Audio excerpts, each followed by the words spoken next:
de sa parole ce matin. Dis à Dieu de t'instruire encore, d'ajouter quelque chose de plus dans ta vie. Élève ta voix, dis à Dieu de te parler au travers de sa parole ce matin. Oh Jésus, parle-moi. Je veux que tu me parles encore une fois. Comme tu m'as parlé hier, je voudrais encore que tu me parles aujourd'hui.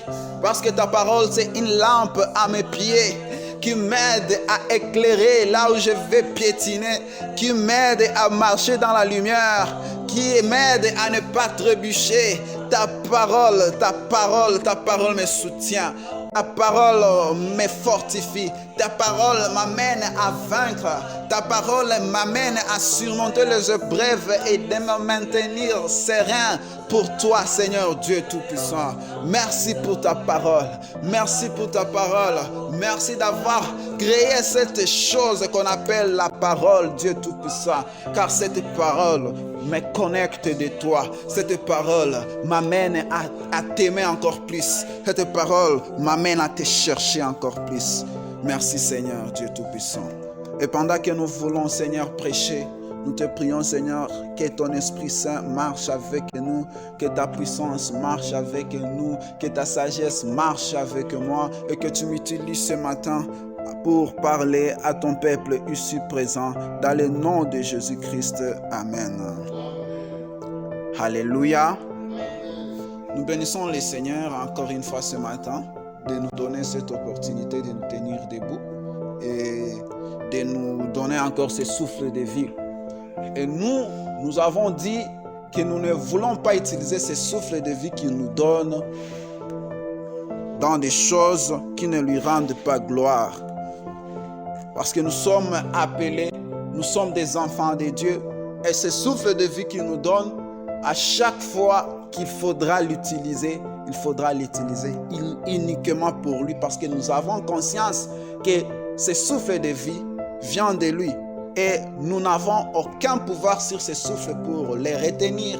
Nous n'avons aucun pouvoir sur ce souffle. S'il disait à quelqu'un de lui retirer ce souffle, personne ne peut prendre la main de Dieu et les retenir de ne plus retirer ce souffle. C'est pourquoi, bien-aimés, nous devons vraiment utiliser ce souffle à tout moment pour sa gloire. Amen. Et nous sommes entrés, tout au long de cette semaine, depuis le lundi, nous sommes en train de parler de la présence de Dieu. Nous avons vu que la personne qui est dans la présence de Dieu, il ne manque jamais de rien. Parce qu'il est un animal au milieu du troupeau que Jésus-Christ le berger est en train de conduire. Et cet animal-là ne manque jamais de rien. Et le frère Emmanuel a aussi touché, il a dit que la personne qui est dans la présence de Dieu, il est à tout moment touché par Dieu. Que ce soit dans n'importe quelle situation que tu traverses, que ce soit dans la maladie, que ce soit dans tout ce que tu traverses dans ta vie, si tu es seulement dans la présence de Dieu, tu seras touché par lui. Être touché par Dieu, c'est quelque chose de merveilleux. Être touché par Dieu, c'est quelque chose de bon pour toute une personne. Parce que lorsque Dieu touche, et réellement, il touche. Amen. Nous avons entendu cela et le frère Emmanuel a intervenu dans cela. Et hier encore, nous avons dit que la présence de Dieu en nous, c'est une rémunération. Parce que nous avons dit l'ouvrier mérite son salaire. Et lorsque tu as Dieu en toi, déjà tu commences à vivre le salaire qui est Jésus-Christ qui t'est donné. Et là, tu ne manqueras de rien parce que tu y as toute une personne qui fait du bien. Parce que tu marches avec la personne qui te fait du bien. Parce que tu marches avec la personne qui répond à tes requêtes. Raison pour laquelle ta rémunération ou ton salaire, c'est lui qui prend en charge ton salaire dans l'œuvre que tu es en train de faire. Toi comme ouvrier. Toi qui accepte de te réveiller très très tôt le matin à 5 heures pour venir au culte, juste par amour envers lui. Ça, c'est une œuvre que tu es en train de faire pour Dieu. Toi qui acceptes de prier ou d'intercéder pour les gens, les hommes, les âmes perdues. Toi qui acceptes d'intercéder pour les personnes qui ont perdu espoir. Toi qui acceptes d'intercéder pour les malades. Toi qui acceptes d'intercéder pour ce pays en guerre. Toi qui acceptes de venir servir au protocole, de venir prêcher. Toi qui acceptes de faire l'œuvre de Dieu. Toi qui acceptes de vivre selon la volonté de Dieu.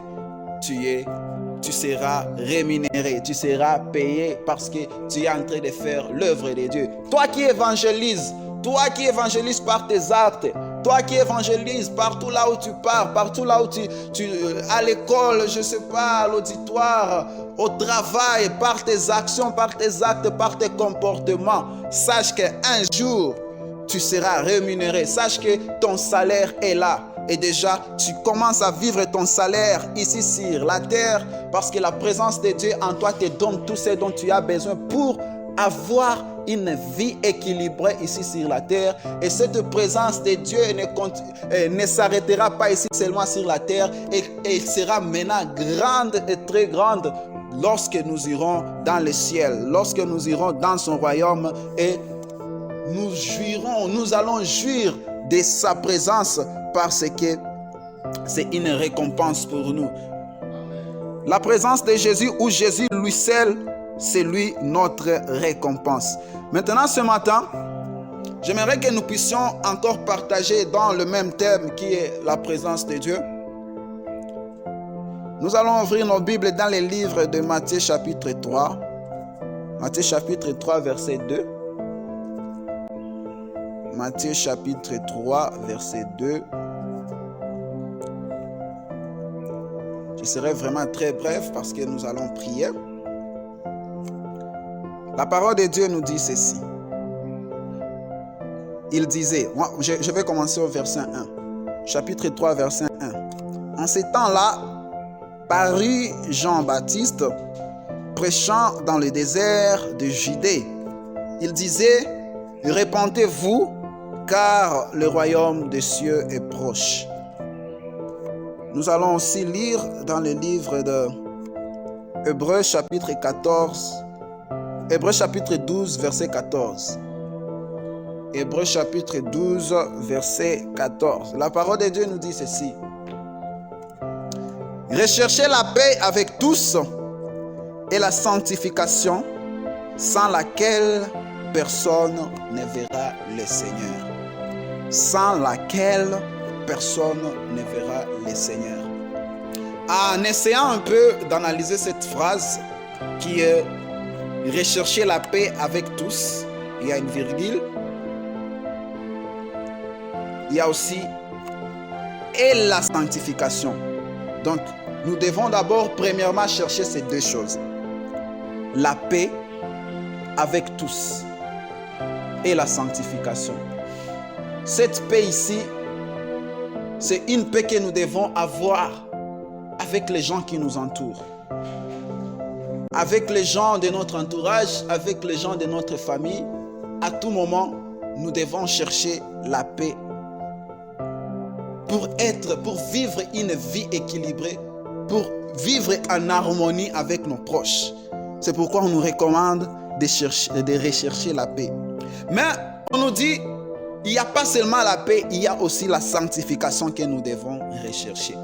Mais il y a une chose maintenant qui s'ajoute à la sanctification. Pour la paix, on n'a rien ajouté. On dit seulement rechercher la paix avec tous, virgule. Maintenant, et la sanctification. Pour la sanctification, on ajoute maintenant quelque chose. On dit, et la sanctification sans laquelle, alléluia, sans laquelle personne ne verra le Seigneur. Ça veut dire que tu peux manquer la paix avec tous. Tu peux vivre sans la paix avec tous, mais il n'y a pas une condition quelconque qui t'empêche de ne pas voir le Seigneur si tu ne vis pas la paix. Donc, il est important pour un chrétien de vivre la paix avec tous. Il est important pour une personne de vivre la paix avec son entourage parce que ça l'aide. Ça l'amène à être en harmonie avec les gens. Et ça le permet aussi de maintenir. Donc, j'ai essayé un peu de comprendre pourquoi la paix est suivie de la sanctification. Parce que la paix t'amène à créer en toi une sanctification. Parce que aussi longtemps que tu n'as pas la paix avec les gens, aussi longtemps que tu n'as pas la paix en toi-même, tu risques de faire des choses qui vont t'amener à offenser Dieu. Lorsque tu n'es pas en paix, lorsque peut-être quelque chose te manque, lorsque peut-être tu n'es pas satisfait de quelque chose et tu n'as pas la paix en toi, tu n'as pas l'harmonie en toi, ou bien tu n'es pas satisfait de la situation que tu vis, que les gens te font vivre, ça t'amène à manquer la paix.